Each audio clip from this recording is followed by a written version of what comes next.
Stefano. So today we are not talking about how to grow plants in syntropy. Today we're going to talk about how we decompose plants in syntropy, right? So every organism has its own organisms that decompose it, destroy it, or attack it, weakening it, in order to shift succession along or change succession, take competition out, or create new opportunities. That's what happens during succession.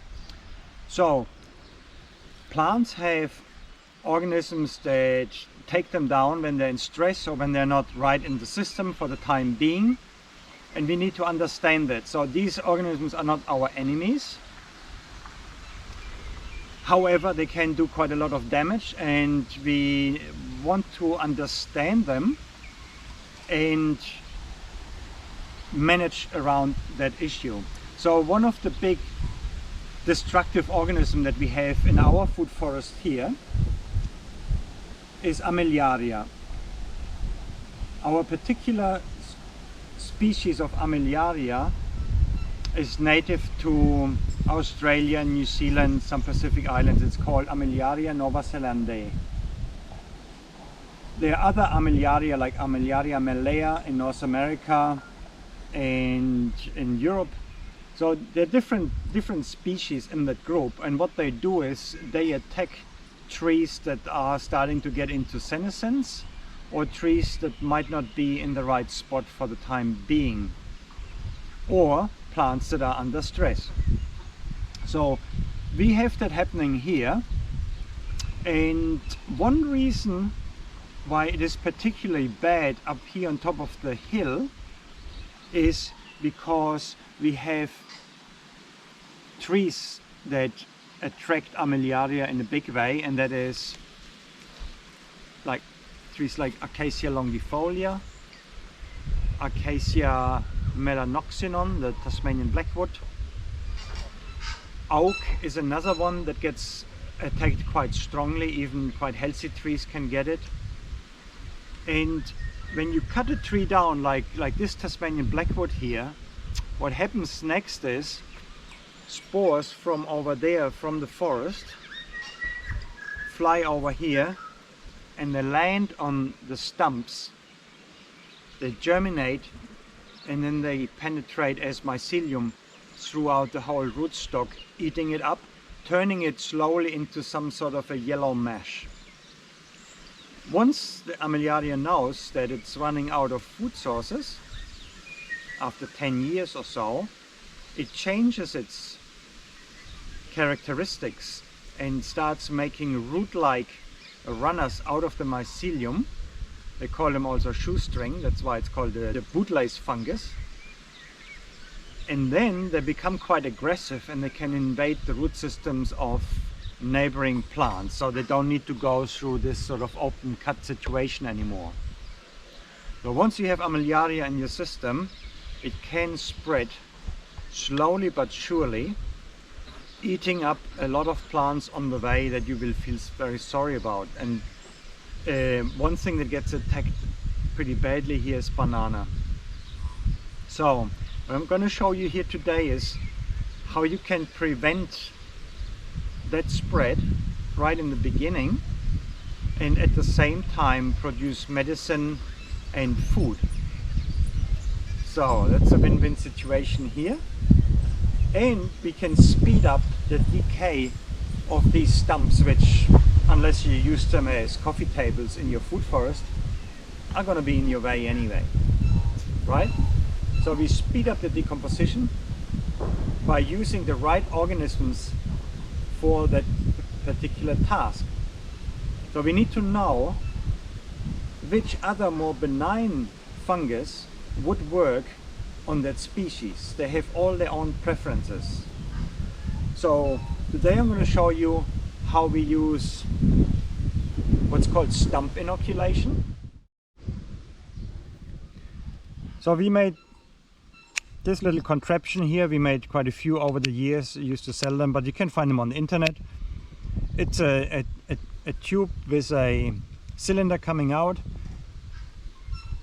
You load it up with spawn, so you have about an inch length of spawn in there, and then you put it in a hole that you drill in the wood, and it pushes it just a bit under the surface, so you still have room for some Vaseline or wax. This is the spawn we're going to use. It's Gonaderma. We buy this from Prince Mushrooms. Leonard is really good with that stuff. And this is the stump that we're going to use. You can see this beautiful Tasmanian black hardwood. It's a really good timber. We use it to carve spoons and so on. It's an excellent durable timber in some ways, and from here on is sapwood. So I think the best way to do would be putting the holes in the border, so the fungus, the Gonaderma mushroom, can choose which wood it rather wants to go in. The hardwood is usually already quite dead, so it doesn't have any defenses against the mushroom, but it is quite durable, so it will be harder even for the Gonaderma to go in as well. The sapwood would be easier to digest, however the sapwood for a while is still quite alive and therefore will have defenses. So I imagine putting it in the transition zone is not a bad idea, then it can choose either way. So we use a cordless drill with a 12 millimeter drill bit, which is the same as the center of that pipe here. Yep.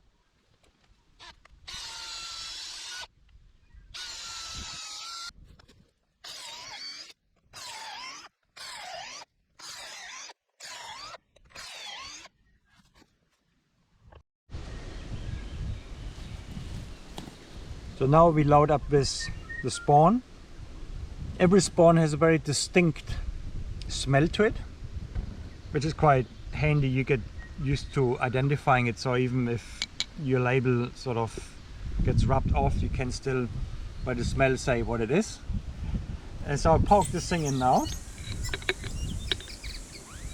It's loaded up. Push it in here.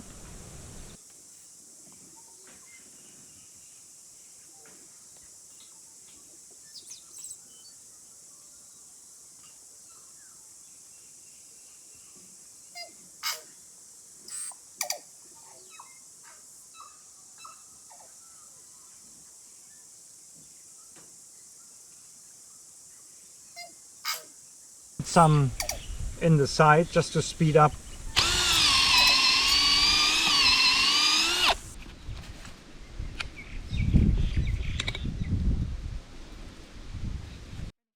Okay, so this stump here is a Banksia. I've never seen a Gonaderma on Banksia. What I have seen on Banksia so is turkey tail. So here's the observation. It comes in permaculture principle: observe and interact. So we observe certain fungi going to certain trees. That's our observation. Interacting means we actually encourage that in our system. So I know also that Banksia works with Shiitake. So we now can weigh the benefits of either. Tramedes, or the turkey tail, is more aggressive. It colonizes faster than Shiitake, but it's not a food. It's a medicine, but not a food. Shiitake is a medicine and a food, and it tastes fantastic, and I can sell it. Turkey tail, maybe not. So we need to weigh that up. In this case here, I'm going to go for Shiitake. Then within Shiitake we can also decide on different things. Do we want a native Shiitake, or do we use a exotic Shiitake? So there is a New Zealand Shiitake we might opt for. This one is an introduced one, which up to now has been the only one available. Now you can get native shiitake. Again, Prince Mushroom has it. So I'm going to do shiitake here, but there will be other Banksia stumps I'm going to use with turkey tail as well, just to see what works better. Now, years ago, somebody let me have some logs from a liquid umber, which is, in my opinion, probably the best shiitake log that we can use here apart from oak. And I went there to pick up the logs, and as a thank you I inoculated the stump of the liquid umber for him. The liquid umber was about 60, 70, 80 centimeters diameter. It was massive, and it was in the middle of his lawn. So I did the same inoculation, and then years later I meet the man in a shop and I say, how did it work out with your shiitake? And he said, oh, for 2 or 3 years there was nothing, and then suddenly the whole lawn was covered with shiitakes again and again and again. So the thing is with fruit production in mushrooms is they only start producing when they have exhausted the substrate. So only when the stump is fully colonized will they make mushrooms.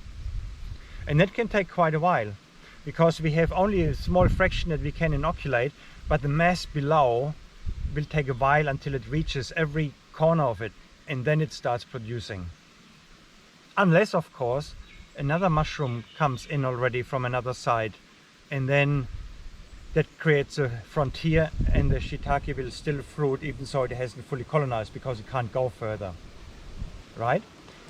When we do logs for shiitake, which will be another video, then that is not so much of a problem, because the log is quite more limited than a whole stump with its root network. Yeah.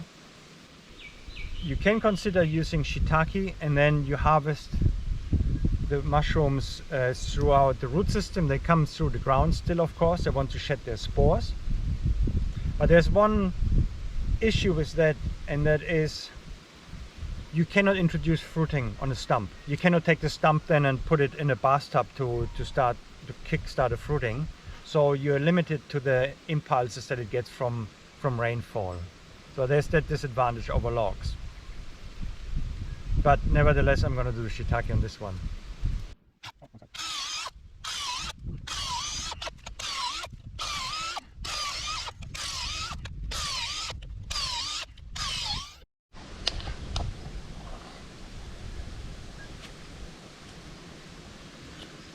So the other fungi that we can use for these sort of breakdown processes, speeding it up and at the same time giving us food, is a wood ear. Of course, we find that everywhere.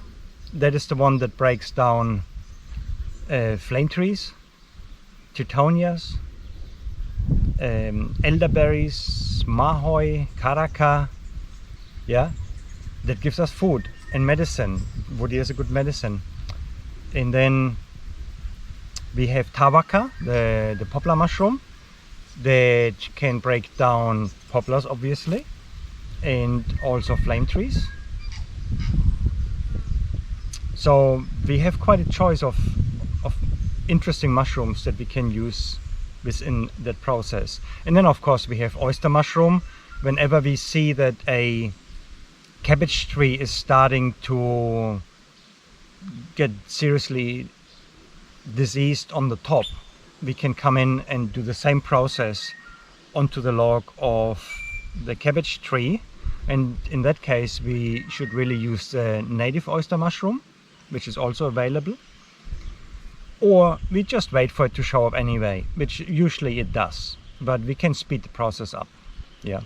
So these are the choices of mushrooms that we ideally have in our system as well, because they are niches that we can occupy with beneficial plant species that make the food forest healthier, as I pointed out, and also makes us healthier because they are good for us to eat, and of course they're tasty.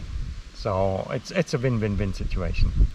So don't forget the mushroom components in Syntropy. That's how we do it.